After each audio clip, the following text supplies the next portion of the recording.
Welcome back to the channel.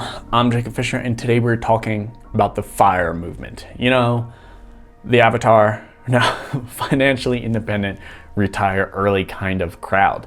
These stories of individuals who are able to retire early with millions of dollars saved up. They describe the process as relatively easy.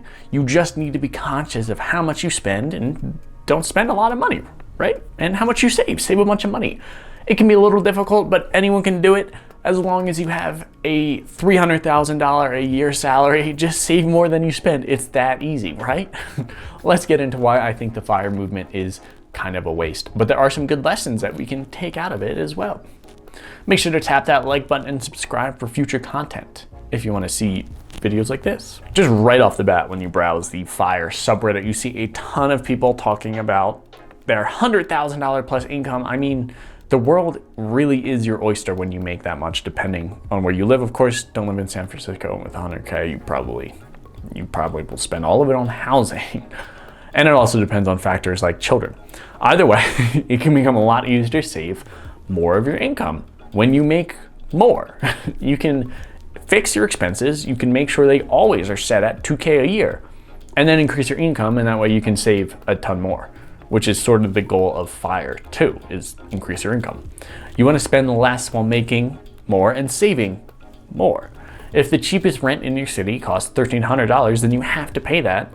Tack on food, insurances, and other monthly things, you might be able to get by for an additional $700 a month of spending, making your total spend $2,000 a month. Those are your expenses no matter what, right? I mean, yeah, sure, you can shop around to find cheaper, maybe cheaper rent, cheaper internet, cheaper electricity, but that's gonna save you just a little bit each and every year that I guess you could save. Either way, it'd be a lot easier to find an extra $200 to make rather than spending $100 less on things that are difficult to find, cheaper alternatives. Making an extra $200 a month is relatively easy too, with contract work like DoorDash and Uber. But again, it depends on where you live. If you live in the middle of nowhere, you probably won't be getting much DoorDash or Uber. If you live in the city, then you probably will. But it's not the make more money concept about FIRE that makes me not like it personally, but it's the people who did FIRE but now decide they have nothing to do.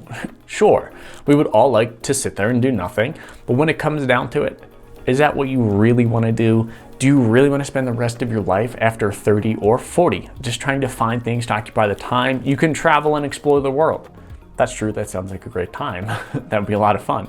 But wouldn't you be able to do that if you just took vacation time while still working? If you wait until you're 40 to have life experiences because you don't want to spend that money, then will it be worth it at that point in your life? Now, I'm not saying you could die before you retire early or anything like that, but you could get injured in a freak accident or develop some type of health problem that you now can't retire early and you never took those trips. And you can't take the trips because you have this problem that you can't really go anywhere. Maybe you broke your leg, or you sat too long in a chair and hurt your back and you can't look forward, you can't bend backwards. I got a new chair. It creaks a lot though.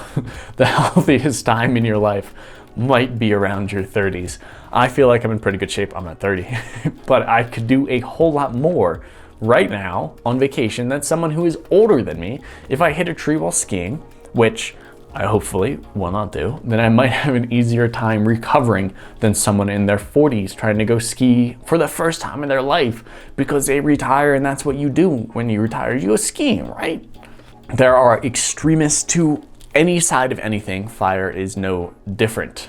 Or so you have people who work really hard trying not to spend any money and making more money, never go out and explore while they're young, and then they don't know what to do with their lives now. Of course, that's not the case for everyone, but it can be seen quite often if you browse the subreddit again or just Google FIRE movement.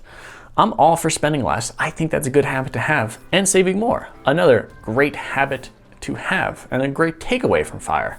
But I'm also for working less and having more free time, or just taking more vacation, having free time while you're working, sort of.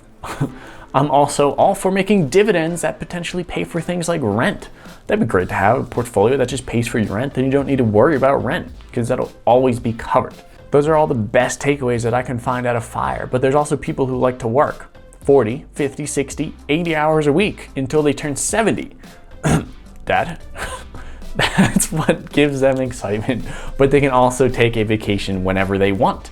and they might be able to see more of the world than someone who works 60 hours a week but doesn't take any vacation to save more money.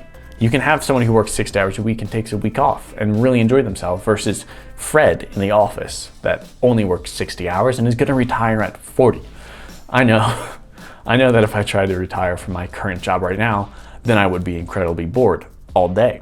I'd probably spend my time just playing video games all day, hopefully still running.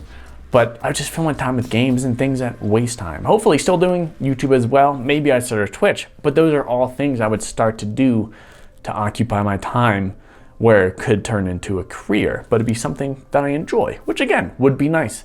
But it's still kind of like work, and you might be trying to grow with that, and that's still work. You just get to decide what to do at that point. Humans are social creatures, and despite being generally introverted, I like to spend my time with people and talking to people. I've come to realize this over quarantine. I'm sure we were all slightly losing our minds, but it's definitely showed me that I need some type of social interaction during the day. It doesn't need to be in an office because commutes are absolutely the worst, but having some type of social experience is necessary. On a vacation, I would much rather go with, 5 or so friends, less than 10, quarantine, right? Just because I wouldn't want to be the only one out there going on vacation, and I'd be the only one who retired early sitting there on the beach. That sounds lame. If you are super outgoing, can meet people on your vacation, then sure, go for it. But that is just not what I'm about, and I'm not sure so many people are either. I have my friends, and I just enjoy spending time with them, even if it means I have to save $100 less a month. I just get astronomically more enjoyment out of life. That's my issue with F.I.R.E. That's why I think it's just not worth it. You lose too much from holding yourself back when you're younger if all you care about is saving money. Save some, sure, that's a great thing to do. Work hard, again, great. But take time off and spend that money with people you care about. Let me know your thoughts in the comments below, and if you accomplished F.I.R.E, was it worth it? I upload videos on Monday and Friday on travel and finance, so if that sounds kind of interesting to you, hit that little subscribe button down there. Thank you so much for watching, and until next time.